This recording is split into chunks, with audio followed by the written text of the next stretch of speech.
Hi, everybody. Welcome to the Jimmy Dore Show. I'm here with Steph Zamorano and Ron Placone. Hi, Jim. Hello. All right. We warned you, or we predicted, and we said that by the way, it's easy to predict, that once censorship starts and everybody's cool with it, it's not stopping. So when they went after Alex Jones because he's so hated and so vile, which he is, well, let's remember what Chomsky says. If you don't stand up for speech that disgusts you, you're not for freedom of speech. That's what this is about.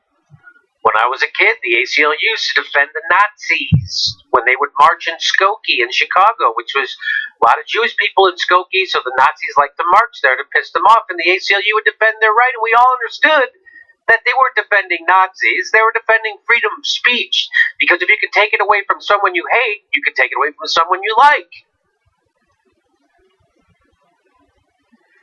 So when this happened with Alex Jones, of course, a bunch of knuckleheads made the stupid, lazy argument, which is also wrong, that you're defending Alex Jones. No one is. We're standing up for a principle. And the principle is called free speech, which is different than freedom of speech. Freedom of speech is ensconced in the First Amendment. Free speech comes out of the Enlightenment, which is an ideal that you're against censorship, no matter if it comes from the government, a religion, or a corporation. And we told you that Facebook is a monopoly, just like YouTube is a monopoly, Google. These are monopolies, and what we should do is break them up. We're not going to do that. So then what we should do is then treat them like a public utility, just like the internet. So you can't just take someone's public utility away from you. You can't, if you're AT&T, you can't just turn off the phone on someone because you don't like what they're saying. So the view of this show and lots of other people, or some other, not lots, some other people, is that Facebook and YouTube and Google are monopolies. And the fact that it's the law that Facebook is a private company and they can deplatform anybody when they feel like it doesn't make it right. Used to be the law that Rosa Parks had to sit on the back of the bus. That didn't make it right. It made it horrible. So now we have Facebook and Google controlling the information flow in America. And whoever controls the information flow controls the goddamn country. And so it's really dangerous to let a few people control that much information flow. And so we have to put some protections in. And so when I say the government should regulate Facebook and YouTube, I don't mean they should run it. I mean they should put protections in that protect us and guarantee our free speech. Remember, the answer to bad speech isn't censorship, it's more speech.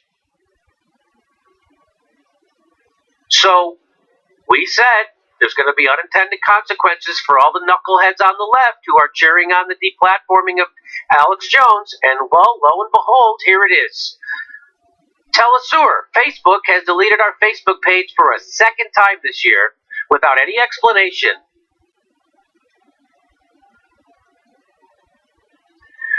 Two weeks ago, we learned about a new campaign against inauthentic content conducted by Facebook in consultation with Congress and the secretive think tank, the Atlantic Council.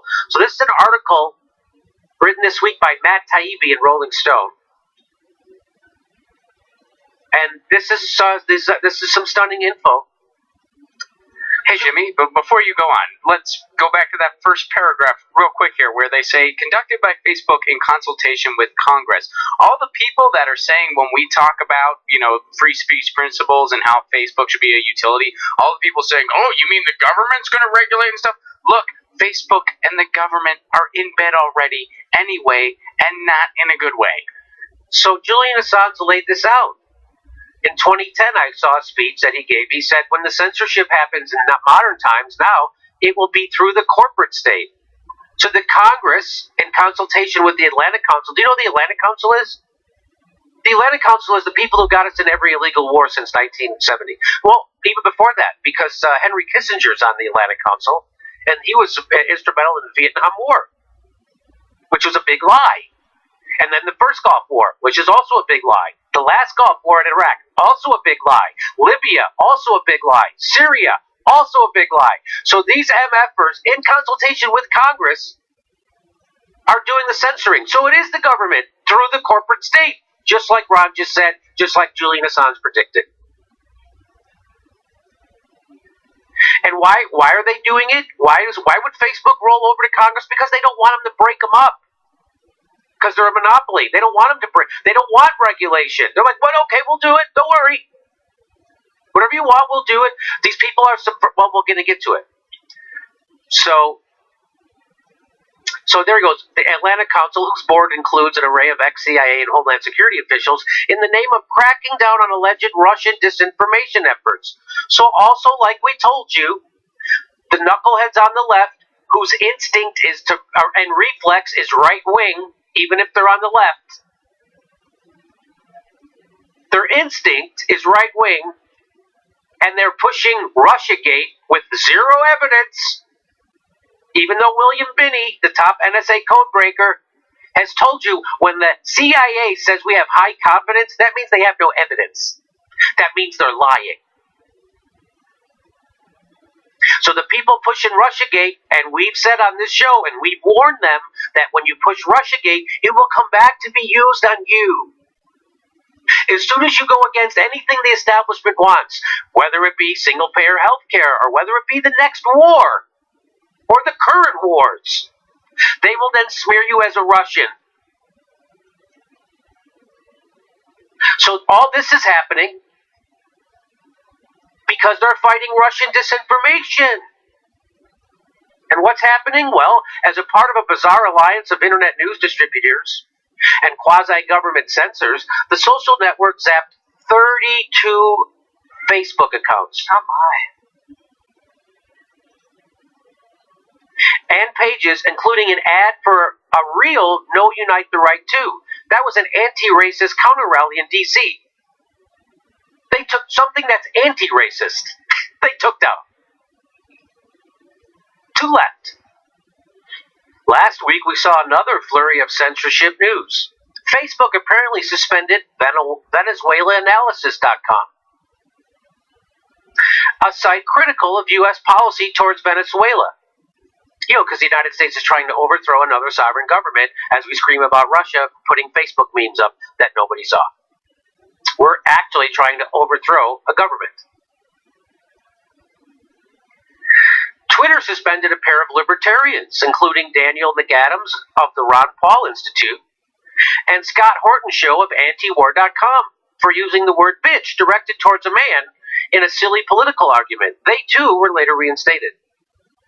More significantly, Google's former head of free expression issues in Asia, Lokman Su, blasted the tech giant's plan to develop a search engine that would help the Chinese government censor content.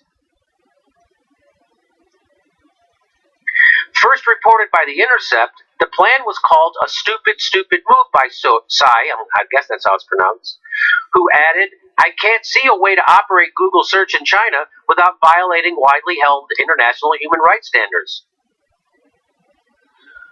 So do you understand what Google's doing? So China won't let Google in China because China doesn't want people to have access to information because they're an oppressive, fascist, communist government.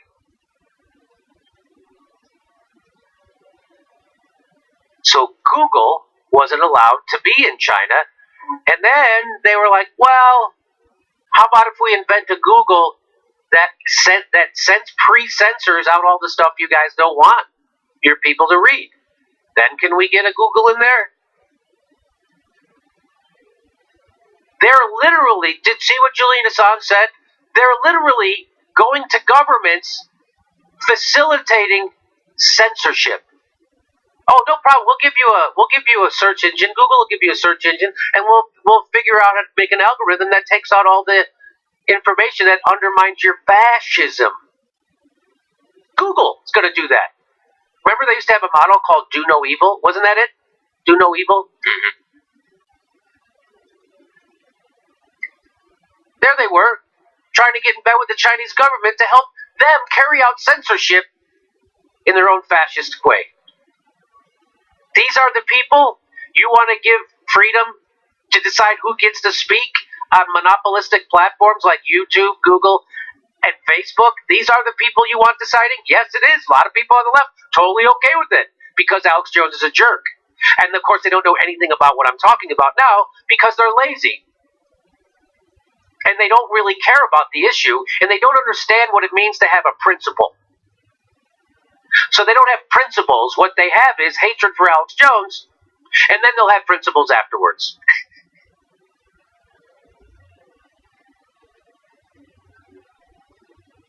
So that's what Google's doing. Is that a little bit mind-blowing that they're doing that? They're going to aid the Chinese government in carrying out fascism and censorship? They're going to give them a search engine that censors out stuff that's contrary to fascism. Mm-hmm. I mean, yeah, but it made sense, like, this was the next step. And a lot of this stuff happened simultaneously. I mean, before the Alex Jones thing happened, there were already, these anti-war sites and so forth being blocked and throttled by Facebook or being deleted from Facebook. So, I mean, for a long time now, this has been seen as an alarm. And I think people... especially people on the left that are trying to just make it about Alex Jones. They do the mental gymnastics necessary by trying to downplay Facebook's influence, by trying to be like, well, Facebook's just, I mean, does every newspaper have to publish every blah, blah, blah, blah, blah? No, that's not what Facebook is. Yes. Facebook is not a publisher. utility, and it's not a publisher. They're not a publisher.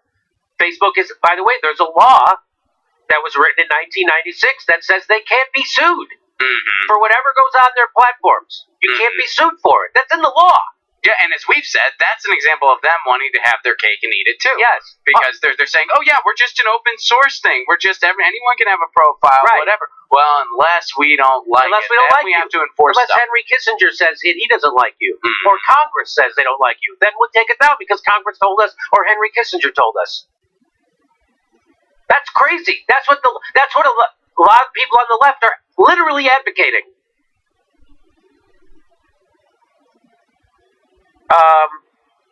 This came, them helping the Chinese carry out their fascistic censorship, that came on the heels of news that Israeli Knesset passed a second reading of a Facebook bill authorizing courts to delete content on security grounds. That doesn't sound vague at all. That doesn't sound vague. That's totally... Security, the court said. Few Americans heard these stories. Why? Well, because the big censorship news last week surrounded widely hated Alex Jones after surviving halting actions by Facebook and YouTube the week before. The screeching InfoWars lunatic was decisively removed from Apple, Facebook, Google, and Spotify. Well, and the irony of ironies is that Alex Jones, conspiracy theorist, literally gets taken down by an actual conspiracy of the huge corporations he claims to be fighting against. That's hilarious. But it's ironic. Is that not ironic? Very much so. It's ironic. So now the people who follow Alex Jones believe what he says even more because of this. And of course, his app popularity went through the roof because of this. And anyway, it's amazing. And yet, this is Matt Taibbi speaking, and yet I didn't celebrate when Jones was banned. Collectively, all these stories represent a revolutionary moment in media. So there's a revolutionary moment in media happening right now, and the people who are applauding the censorship of Alex Jones are missing this. Just like they're missing what happened with Russiagate. Russiagate was an invention by the establishment in the Democratic Party to take the focus off the electoral fraud that happened in the primary, and that's why they lost to Donald Trump. That's why we have Donald Trump. So, all these stories represent a revolutionary moment in media. Jones is an incidental player in a much larger narrative. So people focusing on Jones are missing the point? Of course they are. Matt Taibbi says he's an incidental player in a much larger narrative. Both the Jones situation and the Facebook Atlantic Council deletions seem an effort to fulfill a request made last year by the Senate Judiciary Committee. So this is a corporation bending to the will of the government. Again, this is government censorship. They're just telling the corporation to do it. And the corporation does it, and then idiots who don't think deeply go on Twitter and every place else and say, no, it's a private company, they can do whatever they want. And I've lightly read about this. Maybe I read a paragraph about this. I'm kind of informed, but I'm going to come and tell you you're wrong. The guy who's super informed on this. Last October, Facebook, Google, and Twitter were asked by Hawaii Senator Mazie Hizono to draw up a mission statement to prevent the foment of discord. What? When Google... That is almost a quote of an Orwell novel. Yes. Like, that is like, wow. Wow. Yeah. Again, this doesn't scare anybody on the left for some reason who are pushing this fucking censorship as a good thing. And doing mental gymnastics to pretend that it's just Alex and it's okay because of this and that and his terms of service and blah, blah, blah, blah, blah. But that's all bullshit arguments. We've knocked them down already. And how do you really measure the degree of fomenting? Oh, yeah. I'm pushing Discord. I'm not fomenting. I'm just tapping the Discord. It's okay. I'm going to tap into the Discord that's already been fomented. When Google announced it was tightening its algorithm to push more authoritative content, that's what Google's doing. Google's deciding what you see and what you don't see. Do you get how they control information now? Do you get how they control information? Last April, it defined fake news as blatantly misleading. Get this, low quality. Fake news is low quality. That's low quality news. How about weapons of mass destruction? Was that low quality? Would you take that Washington Post editorial down from Facebook because it's low quality? How about it offensive or downright false? Well, when all the news media said that Saddam had WMDs, which is why we went to war, that was false, and that was misleading, and it was low quality, and it was offensive to me. That didn't get taken down. In fact, I can put that up today. I can put the editorial from the Washington Post claiming that Saddam has weapons of mass destruction and saying we should go to war. I can put that up on Facebook today, even though it's all those things. It's misleading, it's low quality, it's offensive, and it's downright false information, and they would never take that down. Well, no, the low quality thing is actually especially disturbing. So anybody can get censored now. Well, no, not just that, but with the low quality part, I think it's because there's a little bit of power that we have as people now because we have these in our pockets. We have these in our pockets. Mitt Romney lost because there was a guy behind the catering table that had one of these in his pockets. Right. And he said, this 47% comment, some people are going to want to hear this. That's what helped that guy lose that election. Yep. So there's power in these in our pockets now, especially when a police officer's doing something they're not supposed to or whatever else it may be. So that low quality thing is especially disturbing. Yes, that's especially to discourage citizen journalism. Mm-hmm. And let's remember that traditionally the job of newsmaker or news reporter was given to the poor in the country. Rich people didn't become news people like they do today. Anderson Cooper is a member of the Vanderbilt family. Those people, because you know why? Because he goes make some millions of dollars reading a teleprompter. Used to be real newsmen were disliked, and they came from the lower class.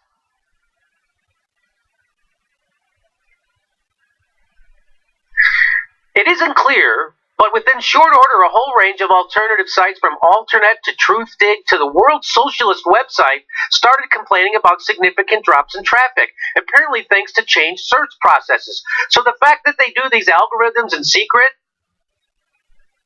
that's already a scandal. To me, that's already a scandal. So they can push whichever news story they want in their algorithm, and we don't know they're pushing it. They can push whatever video or news channel, anything. And it's done in private, in secret. And we don't know what it is. the biggest people who control the information aren't transparent about how they're disseminating the information. That's a big problem, and no one talks about it. They just accept it. Well, they got a new algorithm that's screwing us. And who are they screwing? Lefties. Alternet, Truthdig, World Socialist Website, the Jimmy Dore Show, Secular Report, the Humanist Report. That's who they're screwing. That's who they're deranking. That's who they're adpocalypsing. Secular talk. Secular talk. What did I say? You said secular report. But I said secular report. It's secular talk. Sorry. Within a year, get this. Within a year, Google bragged that it had deleted 8 million videos from YouTube. A full 6.7 million videos were caught by machines, but 1.1 million were caught by YouTube's own trusted flaggers. Trusted flaggers. We're pre-writing the lexicon of the next dystopian novels, says Matt Taibbi, and 400,000 videos were flagged by normal users. The next dystopian novel's not going to sell well because it's not going to be weirder than what's going on in the real world. That's right. Same reason House of Cards eventually went under. It's like, this isn't weirder than what's going on. Right. What's going on right now is weirder than the U.S. Might as well just make a documentary. Is that why House of Cards went under? I thought it was because whatchamacallit got caught being a toucher. Well, yeah. I mean, But reality is also weirder than right. It was a little bit of everything. It wasn't just one thing, right. but that was part of it too. For more than half a century, we had an effective So if you listen to anything else in this report, this is the part that Matt Taibbi nails. So people go, well, what are you going to do? You're just going to let Alex Jones target people and target people? He's targeting people. You let him target. First of all, if Alex Jones is doing something that's illegal, like if people go, well, he's doxing people. Well, if he's doxing people and that's illegal, they should fucking prosecute him. So this is what Matt Taibbi talks about right here. He says, for more than half a century, we had an effective, if slow, litigation-based remedy for speech violations. The standards laid out in cases like New York Times versus Sullivan were designed to protect legitimate reporting while directly remunerating people harmed by bad speech. I'll read it again. The standards laid out in cases like New York Times versus Sullivan were designed to protect legitimate reporting while directly remunerating people harmed by bad speech. So sooner or later, people like Alex Jones would always crash under crippling settlements. Meanwhile, young reporters learned to steer clear of libel and defamation. Knowing exactly what we could and could not get away with empowered journalists to do their jobs, confident that the law had their backs. But now, Matt Taibbi goes on, but now if the line of defense had not been a judge and a jury, meaning all this time, if the line of defense for journalists had not been a judge and a jury, the way it traditionally has been, but instead a giant transnational corporation working with the government, the state, well, then journalists taking on banks or tech companies or the wrong politicians would have been playing intellectual Russian roulette, meaning that if we can't rely on a judge-jury system, an impartial judge and an adversarial judicial process to protect journalists, we can't rely on that, but now we're going to be subjected to giant transnational corporations working with the state. Well, journalists are going to be less reluctant to take on banks, tech companies, or the wrong politicians because they'd be playing Russian roulette. You don't know if someone's going to deplatform you or take your freedom away because it happens at the behest of the state. Without a transparent process. There's no process. Matt Taibbi says, in my own career, I'd have thought twice before taking on a company like Goldman Sachs. Any reporter would. Now the line is gone. Depending on the platform, one can be banned for glorifying violence or sowing division. Does this not sound like fucking Orwell, man? Yeah, holy shit. Glorifying violence. So I guess every action movie made ever would be banned then. Every action glorifying movie violence? ever. How about when the Defense Department tweets out videos of their new weapons? How about Brian Williams? Yeah, no kidding. How about Brian Williams? We're guided by the glory of, oh my God, I'm nutting in my pants. Yeah. So, depending on the platform, you can be banned for glorifying violence, sowing division. Rachel Maddow. Right? How is she not sowing division every day? Every day. Or hateful conduct. Why can't I have hateful? I hate some stuff. Why is it illegal to hate stuff? I hate police brutality. I hate the police culture in America. I hate it. I hate religion. I hate a lot of stuff. Why am I not allowed to hate stuff? That's fucked up. Is that not fucked up? I hate war. You saying that it's fucked up is hateful conduct, Jimmy. That's sowing discord. It's yeah. I'm fomenting. You're sowing division. I'm sowing division. I'm over here fomenting stuff. Or even low quality. Again, there it is. Again, people with phones. Does that people mean with phones. if I don't have HDMI or something like that, I'm not. So if it's not 1080, wait, I don't want to. You got was that 720 p? Get out of here with your 720. That's an M4A delete. And we only do vinyl. The MP3 loses too much quality. Well, that is true. That is true. That's why we don't. If it's an MP3 recording, we don't listen to it. That's low quality. So if you're going to record Denny Stoyer telling you, what is his name? Denny Hoyer. Yeah. Why am I blanking on his real name? The other Steny Hoyer. Yeah. Thank you, Denny Hoyer. Look at the graduate over there. Mr. Been Big paying Shot. attention. So let's go through this one more time. Depending on the platform, you can be banned for glorifying violence, sowing division, hateful conduct, or even low quality.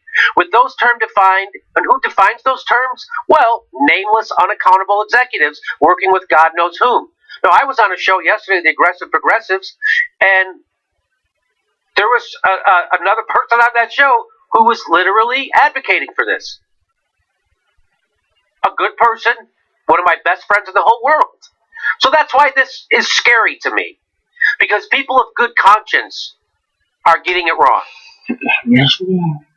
And that's why this is scary. Matt Taibbi lays it out. And another thing I've seen happen, and this happened in with all the debates, with the Jim Risen debate with Glenn Greenwald, with Kyle Kalinski's debate with Jen Huger about Russiagate. What happens is someone will say, and this happened with me, someone will go, I agree with that. And then completely go on to state an opinion that contradicts agreeing with this. They go, oh, I agree with that. But this and this and this. No, then you don't agree with this. If you think this is a bad idea, that nameless, unaccountable executives working with God knows whom, usually the Atlanta Council and the Congress and government, are deplatforming people over these reasons. If you're okay with that, there's something wrong. You're embracing corporate fascism. That's opaque. That's the opposite of what all of our ideals as of people who live in the Western world. Not just progressives or liberals or Democrats or green.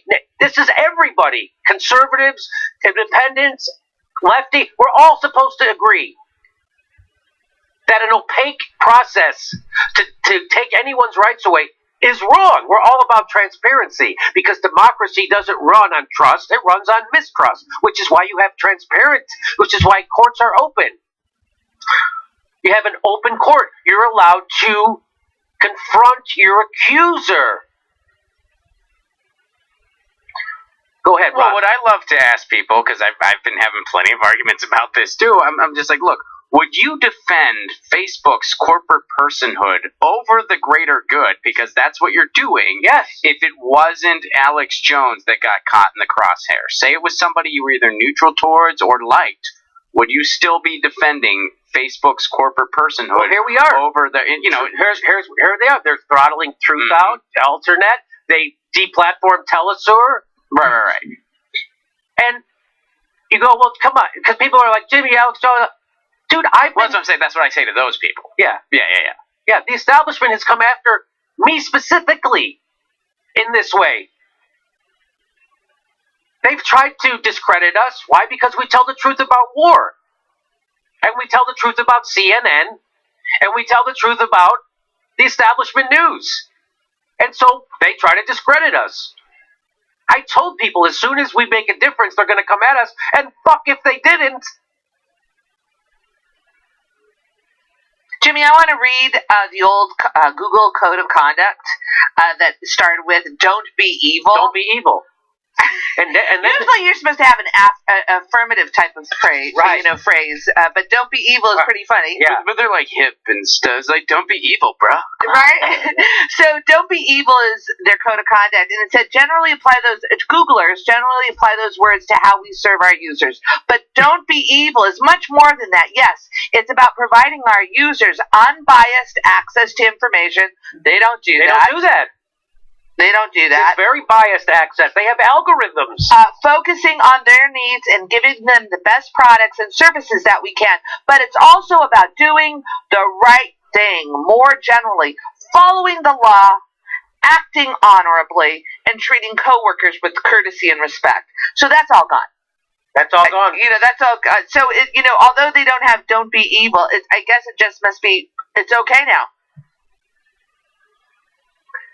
Maybe it'll evolve to just be cool, man. Don't care. Relax. Dude, don't get upset. That's the new thing. Dude, calm down. Just calm down over the censorship. That's the new slogan. Americans are not freaking out about this because most of us... Matt Taibbi does this so perfectly. Americans are not freaking out about this because most of us have lost the ability to distinguish between general principles and political outcomes. So long as the right people are being zapped, no one cares. This is what I was confronted with yesterday. This is what I've been confronted with everywhere. That people are upset. They go, oh, it's wrong that Telesur is taken down. I go, what about all that stuff? Oh, no, that's okay. Do you understand? You have to be consistent. But people aren't because they don't. Because exactly. God damn it, this is so fucking predictable, and we predicted it. But we should care. Matt Taibbi says. Why should we care? Because censorship is one of the modern man's great temptations. Giving into it hasn't provided many happy stories.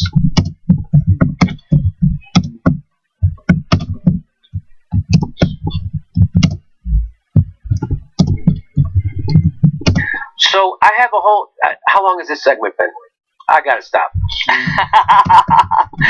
Let me just say one more thing, that the Google Code of Conduct that they added to the ending to keep the same phrase in the current one, it says, and remember, don't be evil, and if you see something that you think isn't right, speak up. Okay, again, stop that stuff. See something, say something. That's the shit that happened. And when I was a kid, that's how they would tell us Russia was and communist countries were. Everybody's spying on each other and everyone's tattling on each other to the government. And now that's what's come here. Oh my God. Okay, well, thanks for watching the show. And thanks for being clear-headed. Thanks for not letting Trump steal your critical thinking skills, as Ron Placone says. Thanks for keeping your critical thinking skills, for standing by your ideals, not progressive ideals, Western world's ideals. Thanks for watching. Please make sure you're subscribed. Even if you think you are, you're probably not. It only takes a second to check, and then you have to ring that bell so they send you a notification when we drop a new video. Otherwise, they won't tell you when we drop new videos. And if you like our show, please help support it. Become a patron. We give you hours of bonus material every week, and we give a live stream. We do a live stream every Saturday at 2 p.m. Pacific time when you can ask us questions and we answer them back. Thanks for your support.